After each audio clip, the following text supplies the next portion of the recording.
There's something almost magical about the smell of cinnamon in the air, the sound of fire crackling in the living room, and the soft hush that falls over the house on Christmas morning.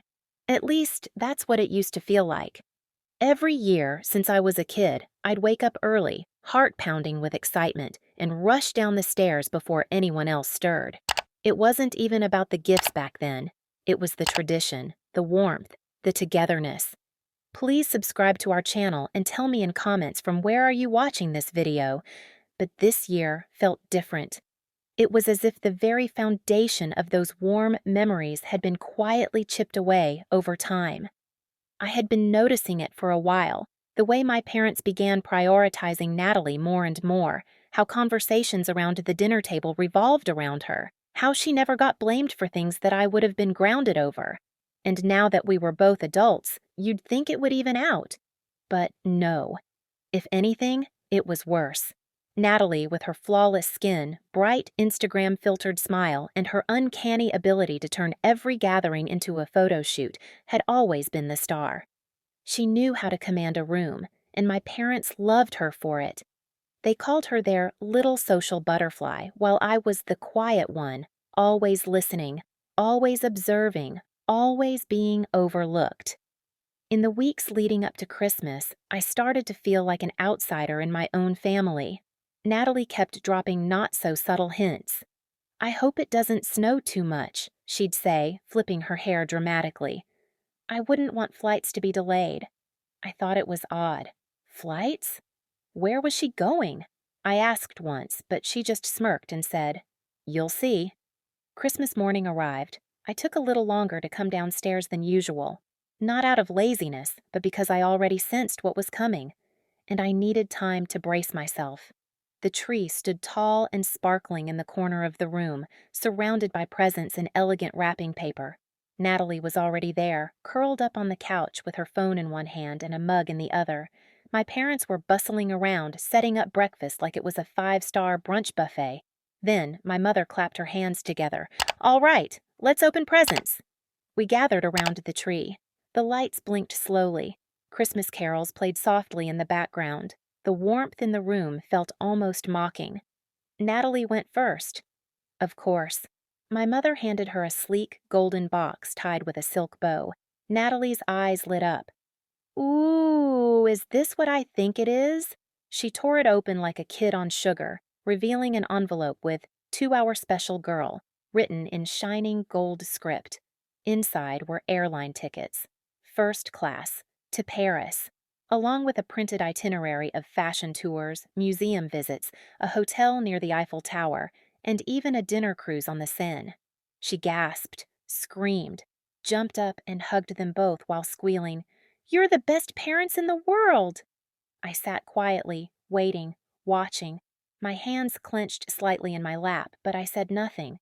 Then my mother turned to me with a cheerful grin, as if she hadn't just poured the entire budget of a honeymoon into one child. "And now for you, sweetheart." She handed me a small, soft package. I knew what it was before I even opened it. But still, I peeled away the wrapping carefully.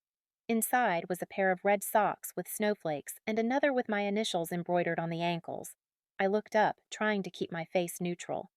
"They're cozy," my dad offered. "And practical. You like cozy things, don't you?" Natalie giggled. "Aw, that's so cute." Cute. I held those socks in my hand like they weighed 10 pounds each. I didn't say thank you. I couldn't. The words lodged in my throat like ice shards. I wasn't angry. I was hollow. The kind of hollow that comes not from a single blow, but from years of silent disappointment. From being the reliable one, the one who doesn't need grand gestures, the one who cleans up the mess after the party, the one who gets socks for Christmas. We sat down for breakfast. They chatted excitedly about Natalie's upcoming trip, about her outfit ideas, about how she'd take photos at the Louvre. I chewed silently, the food tasting like cardboard in my mouth. No one asked me what my plans were. No one asked me how work was going. No one even noticed when I excused myself from the table. I went upstairs, shut the door to my room, and stared out the window at the snow-covered street. That's when it hit me. I wasn't jealous of Natalie's trip. I wasn't even angry about the socks. I was done.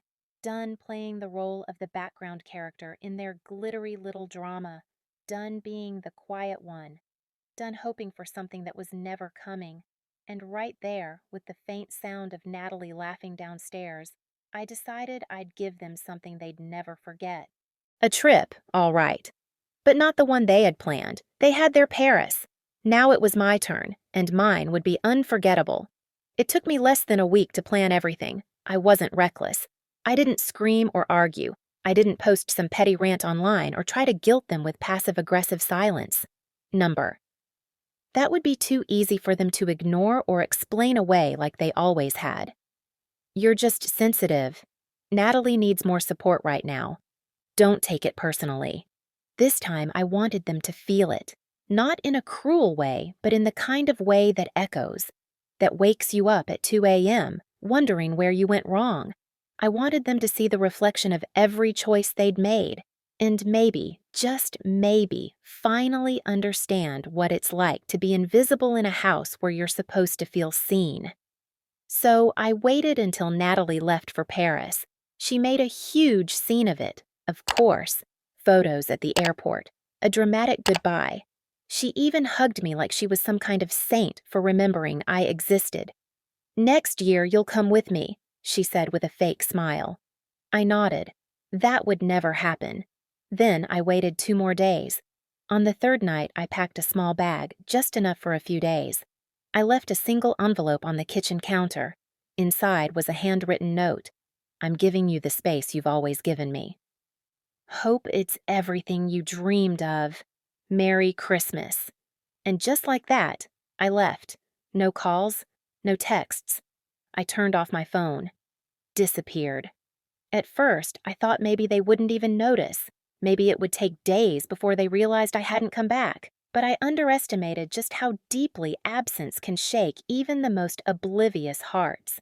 By the second day, I had voicemails, dozens, from my mom, from my dad, even from Natalie, which, honestly, shocked me the most. Where are you? Why aren't you answering?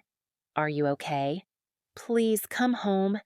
I stayed with a friend, quiet place, no drama, just peace.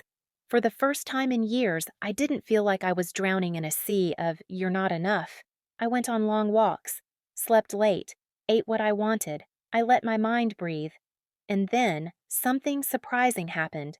Natalie posted on Instagram, not a selfie, not a croissant, not the Eiffel Tower. It was just a black screen with the words, "You never know how much someone means until they're gone." The caption read, "If anyone knows where my sibling is, please reach out. We miss you." It went viral. Friends started messaging me, even people from high school I hadn't spoken to in years. But I stayed silent. Let them sit in the quiet I had been buried in for years. It wasn't about revenge anymore. It was about reclaiming my voice.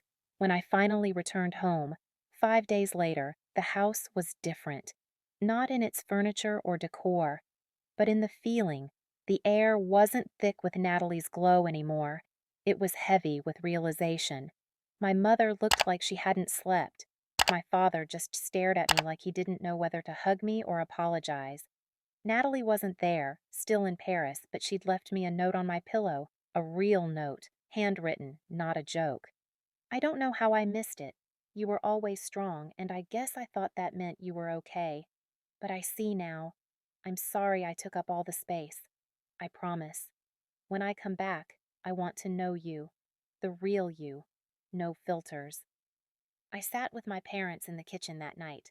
They didn't bombard me with questions. No guilt tripping, just silence. Until finally, my mom whispered, "We thought you didn't need much. That you were fine. But we were wrong.